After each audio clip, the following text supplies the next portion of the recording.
Hello guys, welcome to my video. और आज एक महीने के बाद जो पुरानी वीडियो मैंने देखी उसके बाद अब आ रही है नई वीडियो।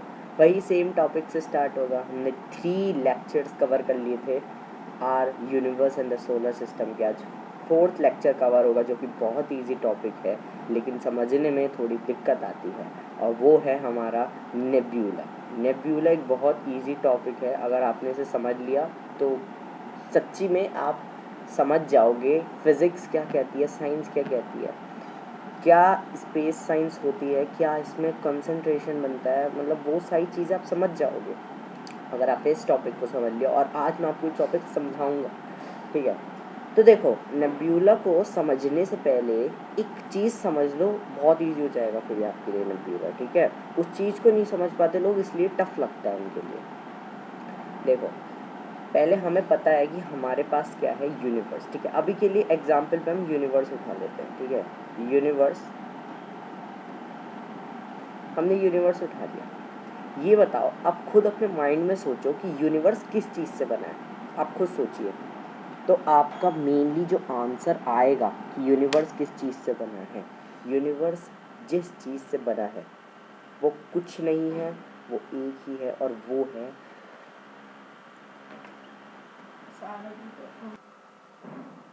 कॉन्सेंट्रेशन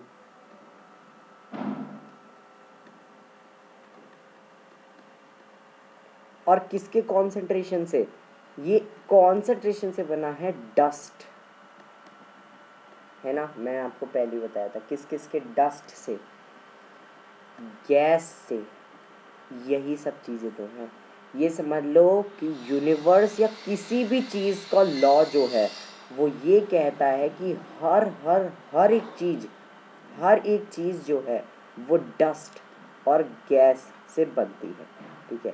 डस्ट से और गैस से। तो ये चीज़ अगर आपको समझनी है, इसके लिए आप ये समझ लो कि 101% ट्रू है, हर चीज़ डस्ट एंड गैस से बनती है। और इस दुनिया में अर्थ हो, सन हो, जुपिटर, नेपच्यून, यूरेनस, कोई भी प्लेनेट हो, इंस्टीट पे तो कह रहा हूँ डॉर्फ प्लेनेट भी हो, उसके अलावा कोई भी गैलेक्सी हो, हर एक चीज़ डस्ट और गैस के कॉन्सेंट्रेशन से बनती है। ये है रियलिटी। और नेब्यूला भी यही है। बस नेब्यूला आपको सिखा रहा है कि डस्ट और गैस के कॉन्सेप्ट को आप भूलना मत कभी, क्योंकि यही चीज़ है जो आपको हर चीज़ के बारे में बताती है, ठीक है। तो अब हमने ये सीख लिया कि डस्ट और गैस से बनता है हमारा क्या, नेब्यूला भी, और उसके अलावा जितनी भी चीज़ें हैं। अब नेब्यूला को समझते हैं कि नेब्यूला और क्या कहता है, क्यों इसे अलग दिखाया गया जब डस्ट और गैस से बनता है, ठीक है। तो चलिए अब समझते हैं हम रियलिटी में नेब्यूला क्या है। हमने ये समझा कि कॉन्सेंट्रेशन ऑफ गैस और डस्ट, ये जो सब चीज़ें हैं, इन और मेनली गैस और डस्ट जो 2 कंपोनेंट्स हैं, इन सब की वजह से ये हमारा हर एक चीज़ बनी है, ठीक है। कॉन्सेंट्रेशन मतलब, अगर आपको नहीं पता तो मैं बता देता हूँ। कॉन्सेंट्रेशन मतलब जब एक दूसरे में चीज़ घुल जाती है, जब इतनी ज़्यादा उनके अंदर पावर जनरेट हो जाती है एक दूसरे के अंदर कि वो कोई ना कोई एक सब्सटेंस पैदा कर देती है, वो कॉन्सेंट्रेशन में। जैसे हर चीज़ कॉन्सेंट्रेशन से ही बनी। तो भाई, हम अगर खुद अपने दिमाग में भी सोचे और गैलेक्सी में भी जाओ, अगर आप देखो, तो भाई आपको मैं ये बता दूं कि लाखों करोड़ों ऐसी चीज़ें होंगी जो कि इस तरीके से कोई और शेप लेती है, या कोई स्क्वायर है, कुछ भी ले लेती हैं, है ना, कुछ भी शेप ले लेती है। लेकिन फिर उनका सिद्धांत, अब वही वापस चलो, यहाँ पे हमें जब ये पता चल गया कि इतनी सारी चीज़ें और बहुत सारी चीज़ें, तो भाई नेब्यूला क्यों फेमस है। नेब्यूला की आप पिक्चर देखो, नेब्यूला क्या है, देखो ये दिख रहा है आपको, ये एक नेब्यूला ये है और 2 नेब्यूला ये है जो आपस में टकरा रहे हैं। अभी मैं आपको सब बताऊंगा, ठीक है। ये देखो, ये क्या है, ये जो ये क्या दिख रहा है आपको, ध्यान से देखोगे, देखो ये गैस उठ रही है, इसके ऊपर गैस उठ रही है ना, ये सब गैस ही है। और एक्स्ट्रा डस्ट पार्टिकल जो कि इन्हें एनर्जी देते हैं, वो सब, इससे ये क्या बना है, नेब्यूला बना है, ठीक है। तो इसका फिर क्या यार, क्या यहाँ पे अलग चीज़ क्या है, और क्या आप हमें बताना चाहते हैं। इसमें अलग चीज़ ये है यार कि डस्ट और गैस से तो बना है, लेकिन ये एक ऐसी चीज़ है जो कि इसको और चीज़ों से अलग बनाती है, और इसको हमें पढ़ना पड़ता है, और वो है लाइट।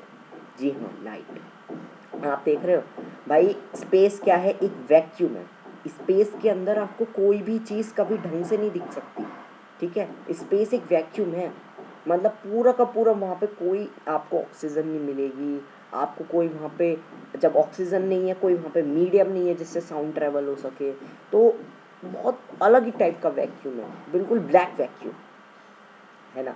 लेकिन जब उसमें कोई चीज़ दिखती है, इसका मतलब वो कोई चीज़ लाइट पैदा कर रही है, तो लाइट यहाँ पे बहुत कॉमन हो जाती है, ठीक है। सो नेब्यूला से हमें ये समझ आया कि नेब्यूला जो है, ठीक है, नेब्यूला जो है वो क्या है, वो डस्ट प्लस क्या है, वो गैस, ये तो दो चीज़ें कॉमन है, और उसके साथ प्लस है वो लाइट, ये है नेब्यूला, ठीक है। आप समझ गए, इन तीनों चीज़ों को मिला करके नेब्यूला बनता है। इसमें आपको लाइट की रोशनी दिख रही होगी, हाँ देखो ये ध्यान से, ये यहाँ पे इधर आपको लाइट की रोशनी दिख रही होगी, ठीक है। और वापस से दिखाता हूँ, ये देखो यहाँ पे लाइट की, यहाँ पे लाइट की रोशनी, ये यहाँ पे लाइट की रोशनी। तो इसकी वजह से ये एक ब्लैक वैक्यूम, एक बिल्कुल डार्क ब्लैक वैक्यूम के अंदर चमक रहा है, ठीक है। मेनली यही पर्पस आपको दिखाना चाहता हूँ, ठीक है। तो नेब्यूला यही चीज़ है। और नेब्यूला, अब इसको लाइट कैसे मिली ये भी आप सोचिए। तो नेब्यूला कैसे अपने गैस को ग्लो करता है, तब जा कर के वो होता है। तो इसके अंदर जो क्लाउड्स होते हैं ना, नेब्यूला क्या है ना, डस्ट और गैस को मिला के क्लाउड्स बना देता है, ये क्लाउड्स की तरह ही है, ठीक है। तो क्लाउड्स क्या होता है, जैसे कि मान लो सूरज है, अब सूरज की रोशनी नेब्यूला पे पड़ रही है, तो वो नेब्यूला चमक रहा है, ठीक है। इस तरीके से नेब्यूला चमकता है। तो हमें पहला सिद्धांत तो, या पहला लॉ हमें पता चल गया कि डस्ट गैस से हर चीज़ बनती है, एंड उस जब लाइट जुड़ जाती है तो नेब्यूला बन जाता है, ठीक है। पहली बात तो इसलिए फेमस है।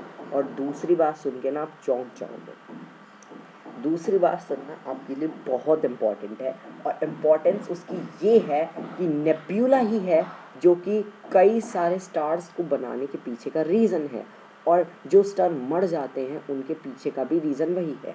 ये मैं आपको एक आर्टिकल दिखा देता हूँ, देखिए, ये आप आर्टिकल देख सकते हैं। इसमें बताया कि a nebula is a giant cloud, एक जाइंट क्लाउड है जो कि गैस पे, मैंने आपको बता दिया, ठीक है। ये सारी चीज़ें तो, लेकिन इसमें ये जो लाइन लिखी है ना, come from a gas and dust thrown out by explosion of a dying star such as supernova. Supernova क्या होते हैं, बहुत तगड़े ब्लास्ट होते हैं। जब मान लो एक स्पेस है ये, ठीक है, स्पेस मान लेते हैं, ये वैक्यूम है, इसके अंदर कोई एकदम से बहुत तगड़ा ब्लास्ट हुआ है, तो ब्लास्ट में क्या होगा, डस्ट, अब सारे एनर्जी पार्टिकल्स हटेंगे, मतलब डस्ट गैस हटेगी। अब जब उस पर लाइट चमकेगी, नेब्यूला बन गया, समझ रहे हो, उस पर लाइट चमकी, नेब्यूला बन गया। तो नेब्यूला ऐसे ही फॉर्म हो सकते हैं, और उनके अंदर हायर कॉन्सेंट्रेशन होता है। तो दूसरी बात हमें क्या समझ में आई कि नेब्यूला जो है ये रीज़न भी है, ठीक है, क्या है, रीज़न ऑफ क्रिएटिंग स्टार्स, ठीक है। तो स्टार्स को क्रिएट करने का रीज़न भी है क्या, नेब्यूला, ये रीज़न भी है। और तीसरी जो उसमें और वो है हायर कॉन्सेंट्रेशन, बहुत तगड़ा कॉन्सेंट्रेशन, मतलब इनमें डस्ट गैस पार्टिकल्स जो होते हैं बहुत ज़्यादा होते हैं, इस वजह से ये फेमस हो जाता है, ठीक है। तो हायर कॉन्सेंट्रेशन, तो यही तीन चीज़ें हैं जो कि एक नेब्यूला को बनाती हैं उसके रियल। और यहाँ पे फिर ये भी लिखा है, other nebulas are regions where new stars are beginning to form, for this reason some nebula are called star nurseries, ठीक है। तो न्यूर मतलब नेब्यूला से ही, और सीरीज मतलब स्टार की एक सीरीज लगा रहा है वो, अब नए स्टार्स आने वाले हैं, ठीक है। तो यहाँ देखो, अब मैं आपको ये ध्यान से दिखाता हूँ, मैं आपको देखो, अब यहाँ पे देखो, आप अच्छे से देखो, यहाँ पे आपको ये दिख रहा है कि एक स्टार तो भाई ये, वो सॉरी, एक नेब्यूला तो है ये, और एक नेब्यूला है ये, ठीक है। और जब ये दोनों नेब्यूला यहाँ ये धर जा रहा है इसकी, तो ये इसकी तरफ जा रहा है, यहाँ पे हायर कॉन्सेंट्रेशन हो रही है, तो इस कॉन्सेंट्रेशन की वजह से क्या होगा, कोई तो या तो स्टार फॉर्म होगा, हो सकता है कोई एक ऑब्जेक्ट फॉर्म हो जाए, जैसे कोई ड्वार्फ। प्लैनेट्स तो नहीं फॉर्म हो सकते, क्योंकि प्लैनेट्स को चाहिए बहुत ही ज़्यादा एनर्जी चाहिए होती है, ठीक है। प्लैनेट्स फॉर्म होना मुश्किल है, वो कई सारे नेब्यूला मिल जाए तो फिर हो सकता है, ठीक है। तो नेब्यूला स्टार के फटने का भी रीज़न हो सकता है, रीज़न ऑफ क्रिएटिंग स्टार्स भी हो सकता है, और ये भी हो सकता है कि नेब्यूला टकरा करके किसी ऑब्जेक्ट को तबाह कर दे, ठीक है। ये भी आप लिख सकते हो कि ये भी रीज़न हो सकता है नेब्यूला किसी को डिस्ट्रॉय कर दे, डिस्ट्रॉय, ठीक है। ये आप, ठीक है। तो आई होप गाइज आपको ये वीडियो समझ में आई होगी। So thank